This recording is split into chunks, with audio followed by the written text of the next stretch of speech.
हमारा मानना है कि भारत की जो आत्मा है वो गांव में बसती है। इसलिए हम चाहते हैं कि गांव के दर्शन करवा करके आपको भारत की उस आत्मा से रूबरू करवाएं। इसलिए हमारी कोशिश रहेगी कि ज्यादा से ज्यादा गांव के बारे में हम आपको जानकारी दें। आज हम आपको एक 1000 साल पहले बसे हुए गांव के बारे में जानकारी देंगे, जिससे जाटों और राजपूतों का दोनों का इतिहास जुड़ा है। गांव में बिखरे पड़े इतिहास पर स्वर्गीय आईवान सिंह जी शेखावत ने लिखा है, झूझारा हर झोंपड़ी, हर घर सतियां आण, हर वाटी माटी रंगी, हर घाटी गमसाण।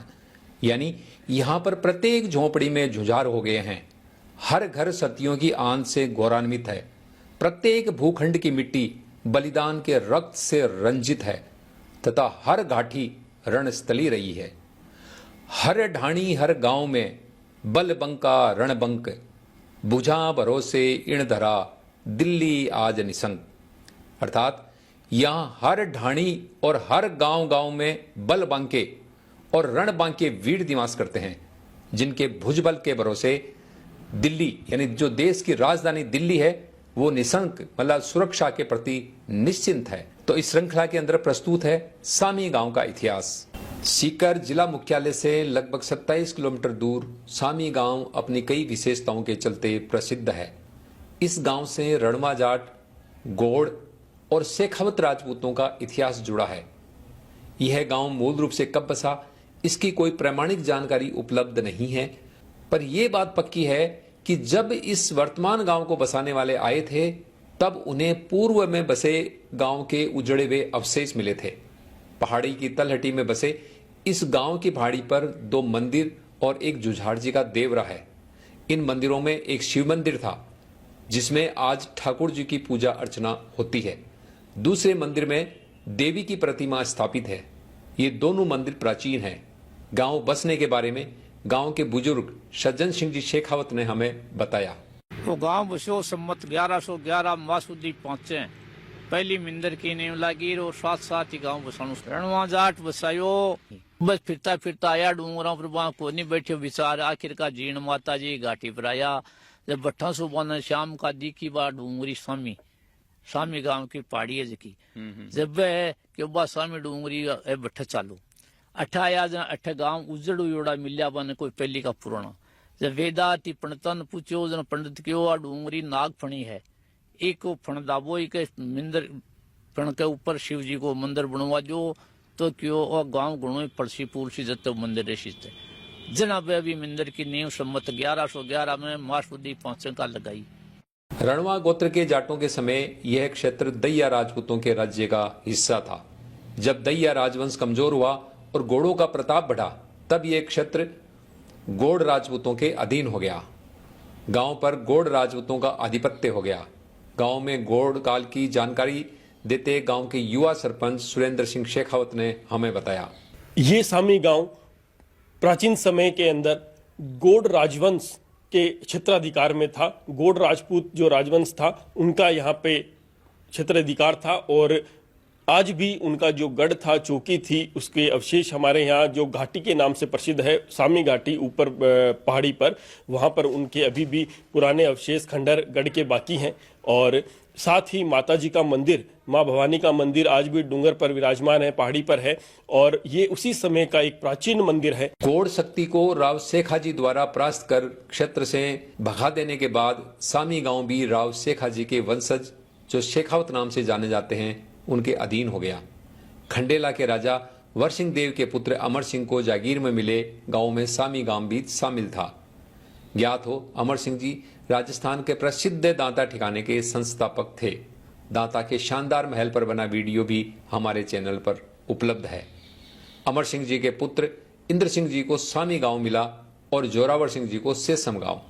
कुछ वर्ष बाद जोरावर सिंह जी भी सामी आकर रहने लगे। आज सामी में दोनों भाइयों के वंशज निवास करते हैं। सामी में शेखावतों की एक शाखा परशुराम जी का शेखावतों के भी परिवार रहते हैं। सर्वप्रथम यहाँ अगर राजपूतों की बात की जाए तो परशुराम जी के शेखावत यहाँ पर आए और यहाँ कई इलाकों के अंदर आसपास के क्षेत्रों में उन्होंने कई जगहों पर बसे और साथ ही खंडेला से जो शेखावत गिरधर जी के शेखावत दांता की ओर आए और दांता से फिर उन्हें खूड़, सेसम ये जगह मिली। और सेसम के अंदर जो हमारे पूर्वज थे जोरावर सिंह जी और इंदर सिंह जी, जोरावर सिंह जी को सेसम मिला और सामी इंदर सिंह जी के सुपुर्द किया गया, ये जागीर मिली इनको।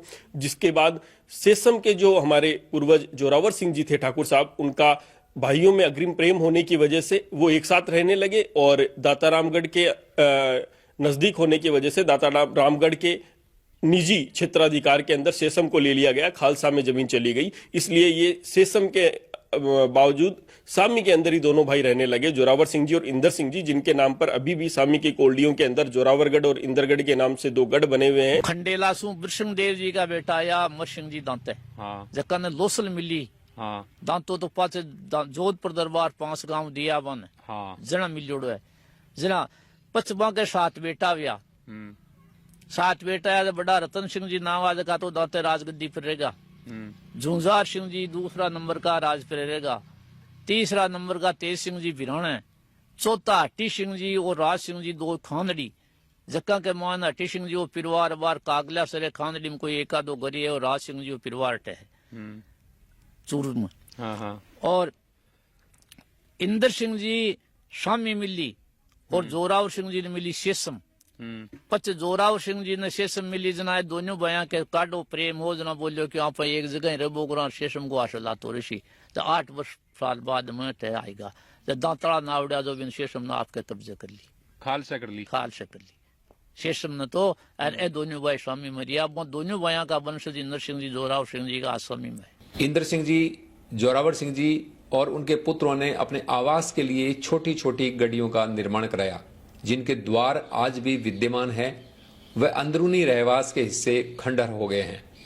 गांव के युवाओं ने ग्राम पंचायत के युवा सरपंच सुरेंद्र सिंह के नेतृत्व में 5 दरवाजों और सार्वजनिक स्थानों को गुलाबी रंग से रंग दिया, जिसे देखने के बाद यह गांव गुलाबी गांव यानी पिंक विलेज लगता है। गांव के युवा सरपंच ने हमें गुलाबी रंग में गांव को रंगने का कारण भी बताया।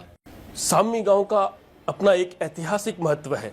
ये जाटों और राजपूतों का एक ऐसा सौहार्दपूर्ण संगम है कि यहाँ पर अगर हम देखें तो इसकी जड़ें जो है वो दूर दूर तक राजस्थान और हिंदुस्तान के कई इलाकों में फैली हुई है। अतः हम सब ने भाइयों ने, सभी गांव के युवाओं ने मिलकर ये निर्णय लिया कि कैसे हम इस ऐतिहासिक गांव को एक नई पहचान के रूप में विकसित करें।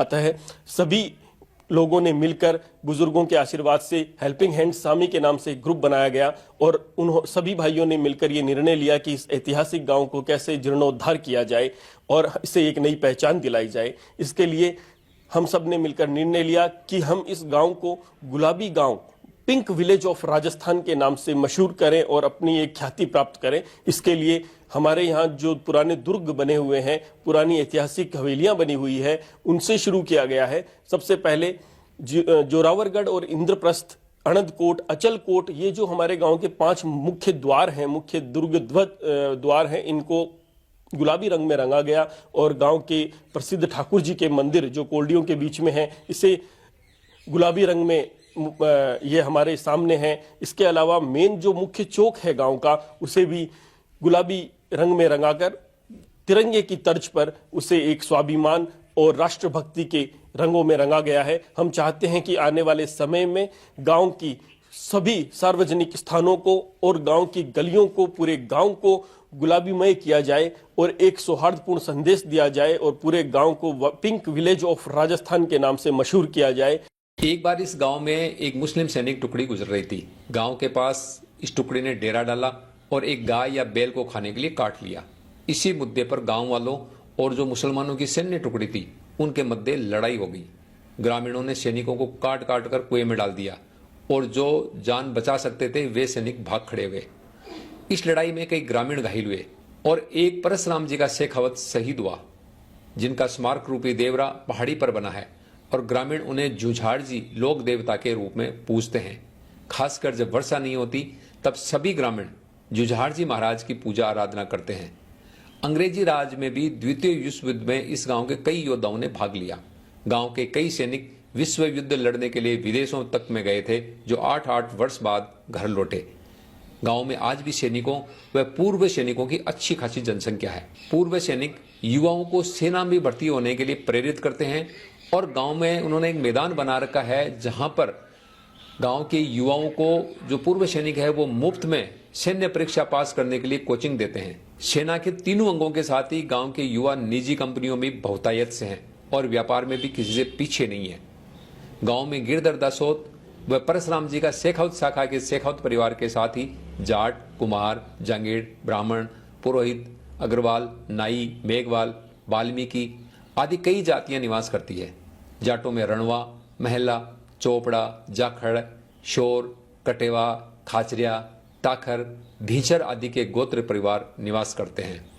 गांव के अंदर हमने देखा कि जो अग्रवाल परिवार हैं वो अब यहां से व्यापार के सिलसिले में बाहर चले गए। हमने नंदलाल जी अग्रवाल की हवेली देखी जो देखने में बहुत ही शानदार थी। इस हवेली को देख करके आप उनके व्यापारिक वैभव को ये देख सकते हैं, कितनी बढ़िया हवेली थी। गांव के सरपंच ने हमें बताया कि नंदलाल जी के परिवार ने यह हवेली यह कहकर गांव वालों को दे दी कि आप इसका जीर्णोद्धार करवा लीजिए और इसको सामुदायिक भवन के अंदर इस्तेमाल कीजिए। ये हवेली भी आप ये हमारी वीडियो के अंदर देख सकते हैं कि ये देखिए इनका किस तरह का वैभव था। चूंकि हवेली बंद थी इसलिए अंदर के दृश्य हम आपको दिखा नहीं पा रहे हैं। तो जुड़े रहे हमारे चैनल ज्ञान दर्पण के साथ। हम फिर इसी तरह की जानकारी लेकर के प्रस्तुत होंगे। तब तक धन्यवाद।